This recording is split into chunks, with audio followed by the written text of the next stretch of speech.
Hello everybody, welcome back to the channel, and today we have another Shadowverse Evolved gameplay video for you. At the top of the screen we have yours truly piloting his Natura Swordcraft deck versus Danny piloting his Kuon deck that we just saw in the last video. This is actually the tournament finals of this whole locals, I guess, series that I've been showing. I lost the die roll. Danny made me go first, and we both draw. Looks like I pass on one, Danny passes on one, and then I go to two, and I believe we play Desert Pathfinder. Yeah, Desert Pathfinder comes down, not with the the search option obviously, but it's still a good body. It looks like Danny plays Splendid Conjuring to deal 3 damage to the Desert Pathfinder. So that's a really good card.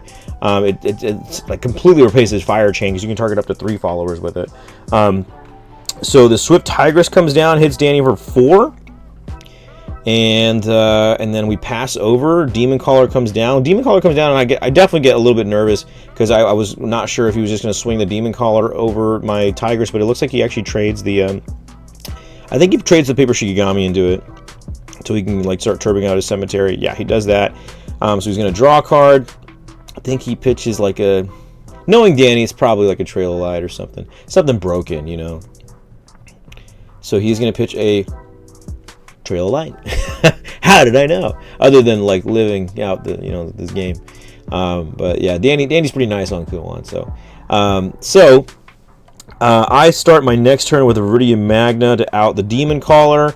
So it's going to summon the Evo version of the card, and then I'm going to get to draw and discard with the tree. So we draw, and what do we pitch here? We pitch a Princess Strike. I think I have a Miscellaneous, so we're just kind of properly setting up for that big turn. But I don't have any trees anymore, so this Iridium Magna is kind of all I got.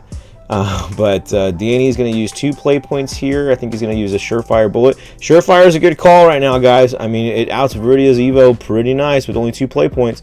Then he plays 2 play points and summons a Paper Shikigami. Again, I've said this in the last couple of videos. I apologize for the glare. When it's at locals, I kind of don't have a lot of options. Baleon comes down on my turn 5. We evolve it. We're going to peek the top 4. And we're going to put down an Aether and another Baleon. I think we actually play the Aether right now. Yeah, we do. So we're setting up for Miss Selena. She needs to use her effect to buffer and heal 2. So we leave the Baleon standing. I have no points up.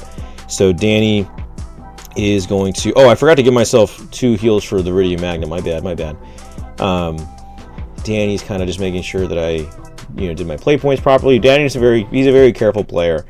For sure, he definitely makes sure that nobody messes up, and he's very particular about that stuff, which I totally respect. Totally fine. He's gonna Insight on the start of his turn 5, which I actually like. I mean, that to me that's a telltale sign that his hand's not that great. He uses another one, which at that point I'm like, I could do a backflip. He's gonna swing for 2 with Paper Shikigami. Only has 3 play points left. After that, he's gonna use all 3 of them and another Evo point to do a Demon Caller. So at this point I'm drooling because the Baleon didn't get outed, which I did not expect, and so I draw, and very easily I think we're going to go ahead and play this Miss Selena on 6. We're going to play that Princess Strike we pitched earlier for 0 to out the Demon Caller. We're going to turn 2 of them sideways to heal ourselves for 2, and then Miss Selena is going to become a 7/6 with Storm. And then we're going to use Baleon's effect to banish those 2 trees. So it's going to buff the Miss Selena by another 2 attack. So then we're going to resolve our tree effect. So we drew a card. We're going to discard the Axeman, Lupine Axeman, I think is what it's called. And then I don't remember what else we discarded. I think it's like an Octris. I'm kind of struggling because I think there's like an Alexander in my hand and an Octris, and I don't know which one I'd rather pitch. I think I end up choosing the Octris because I don't anticipate wanting to use it unless I see Danny played any burn cards, but I don't see them in the cemetery currently, and I don't want to wait for him to maybe get to them. But if he had a burn card, that would be nice. But I didn't see it, so I think I just pitched an Octris. So anyway, so we're going to swing for 9 with the Miss Selena, puts him down to 7, and then we're hit directly with the Baleon, putting him down to 3. So yeah, Danny's way behind here. He has the 2 paper Shikigamis, but at this point, I've taken a massive lead that I'm just not really worried about it. I know I have lethal in my hand depending on how Danny plays this next turn out. But yeah, it's tough. He's definitely playing from super far behind. He's going to swing into the Bailion with the paper Shikigami for 2 damage. He's going to draw a card and discard a not conflagration, that's conflag. Whichever one says heal 3 and draw 1, I completely forget. He's gonna swing that other paper Shikigami. I think he ends up doing that just to turbo out his graveyard a little bit more and outs it cleanly. So he draws another card, discards. Let's see here.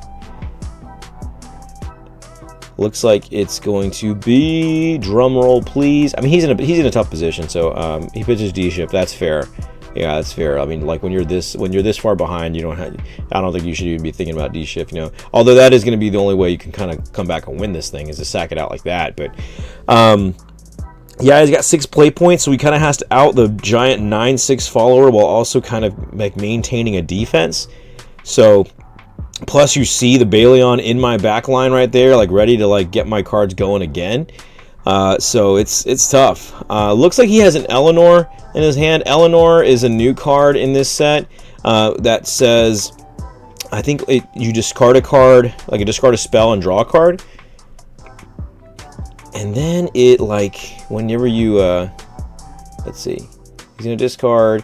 I think whenever it evolves, you can... I'll put up both cards on the screen for you guys. But I think whenever it evolves, it like searches a Splendid Conjuring and puts it in your EX. And then if you're Spell Chain 10, I think it costs like 2 less to play, so it becomes like free.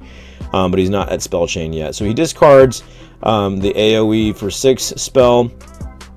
Which is another thing I'm actually like I'm making a note of. Like I'm always trying to play ahead. So the fact that I saw the AoE went to the grave, I also thought, okay, look, if I can't out him, if I can't finish him, like finish the last 3, because he keeps play points up, I'm gonna go for a Leod, burn him for 2, and then leave it standing, and he doesn't have the AoE spell. So there's a few different ways to eventually get there, you know. But at this point, I'm kind of anticipating that like he's gonna heal out of the 3, so I'm just like not getting my hopes up. So he gets the Splendid Conjuring, I think is what it's called. He does 3 damage to my Miscelina, and he's going to trade the Eleanor. So he's only got 2 play points left here. So at this point, I'm thinking like, oh man, please don't. Like a traditional sorcerer would just hurt so bad. But he ends up playing... well, I'm also just like scared of like, hey, traditional sorcerer, like that really sucks for me, or just keeping 2 play points up sucks for me, because I know he plays, you know, Surefire Bullet, right? Because he already used it this game. But he uses the last 2 play points to play Paper Shikigami, and he just tells me to show him game. And I just really quickly, with 7 play points, summon Gemstaff, search the Swift Tigress, move up the tree, turn it sideways, and swing for game. So that's going to be it, guys. I hope you guys enjoyed it. Remember to like, share, and subscribe, and I will see you in the next one. Bye-bye.